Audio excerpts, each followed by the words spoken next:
안녕하세요. 법무법 인천 곽준호 변호사입니다. 오늘은 성범죄 사건, 저희가 강간사건 무죄를 받은 케이스에 대해서 말씀을 드리겠습니다. 최근 저희는 강간사건 1심 전부 무죄에 이어서 항소심에서도 검찰 항소를 기각시키고 저희가 무죄를 유지했는데요. 그 사건의 요지는 이렇습니다. 고소인의 주장은 이 남성이 자신이 거부함에도 불구하고 남자 화장실로 자신을 끌고 가서 강제로 성관계를 했다는 것입니다.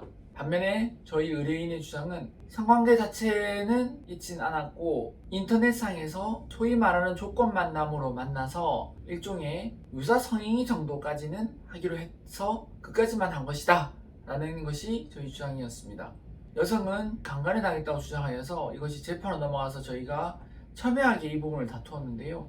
전적으로 이 부분은 사실관계에 대한 다툼입니다. 물론 얼핏 생각하면 명백하게 안 한 부분을 사실대로 이야기하면은 그것에 대해서 무죄가 나오지 않냐고 생각할 수도 있지만 성범죄 사건은 그렇지가 않습니다. 왜 그러냐면 성범죄 사건은 성범죄라는 특성상 가해자와 피해자 둘만이 있었던 곳에서 일어나는 범죄이기 때문에 피해자의 진술을 단지 진술만이라고 해서 부정해버린다면은 사실상 유죄가 나오기가 상당히 힘들기 때문에 피해자를 보호하는 차원에서 피해자의 진술의 신빙성을 상당히 높게 가져가고 있는 것이 특징입니다.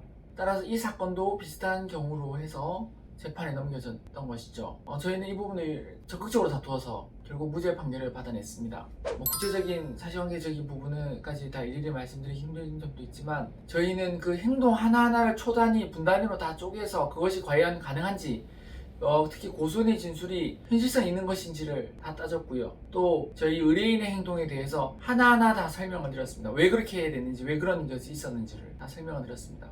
따라서 저희의 주장이 맞다는 것을 재판부에서 판단해 주셔가지고 저희의 손을 들어준 것이죠. 이 사건 같은 경우에 있어서는 당연히 성범죄 사건의 무죄 이은 무고죄에 대한 부분까지도 저희가 준비를 하고 있는데요. 성범죄 사건에 있어서는 무죄가 상당히 나오기 힘든 반면에 성범죄로 인한 형사 재판을 받고 있다 또는 형사 고소를 당했다, 성범죄로 고소를 당해서 수사를 받고 있다, 이 자체만으로도 생활에 막대한 피해가 생기기 때문에 저희 의뢰인도 이거로 인해서 구속까지 되었기 때문에 형사보상 절차도 아울러 저희가 진행을 해드릴 것입니다.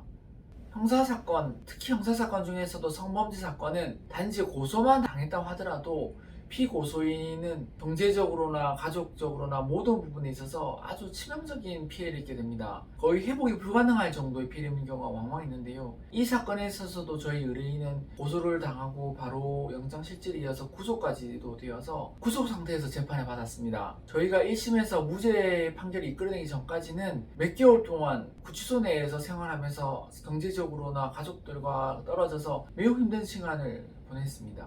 이런 점을 생각하면 형사사건, 특히 성범죄 사건에 있어서 상당히 무죄를 받은 것이 힘들어서 자신이 무죄라고 하더라도 당장 이런 어려움 때문에 고소인에 대해서 합의로 인해서 먼저 풀어나가는 그러한 방식을 택하는 경우가 상당히 많이 있고 이게 현실적으로 어쩔 수 없는 경우도 많이 있습니다. 물론 유무죄의 판단 자체는 판결로서 판단을 받게 되겠지만 그 전에 이미 너무나 많은 막대한 피해를 받기 때문에 하루라도 빨리 나가서 사회생활을 해야 된다는 그 차원에서 일단 구속이 되어버리면은 합의에 전력을 쏟게 되고 합의를 위해서 공소사실, 자신의 혐의점에 대해서 인정을 해야 되는 경우가 많이 있습니다. 근데 일단 한번 인정을 하게 되면 인정한 것을 뒤집는 것은 현실적으로 더더욱 힘들 거기 때문에 합의를 위해서 지나치게 빨리 공소사실에 대해서 인정하는 것이 바람직한지에 대해서 고민을 해봐야 됩니다. 물론 자신이 이것에 대해서 억울한 경우를 두고 말씀드리는 것입니다.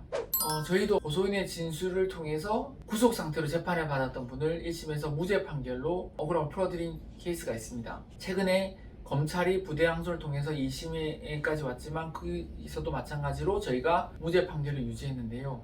무죄 판결을 받는 것이 성범죄 사건에서 특히 어렵고 고소인의 진술이 있는 경우에 그것이 상당히 구체적이고 일관되다 유죄 판결에 선고가 나는 것이 대부분이기 때문에 물론 성범죄 고소를 당하게 되면 많이 불안하고 걱정이 되실 것입니다. 하지만 그런 경우에 있어서 전문가를 통해서 자신의 억울함을 차분히 풀어갈 수 있는 길이 있으므로 이 점을 늘 염두에 두시기 바랍니다.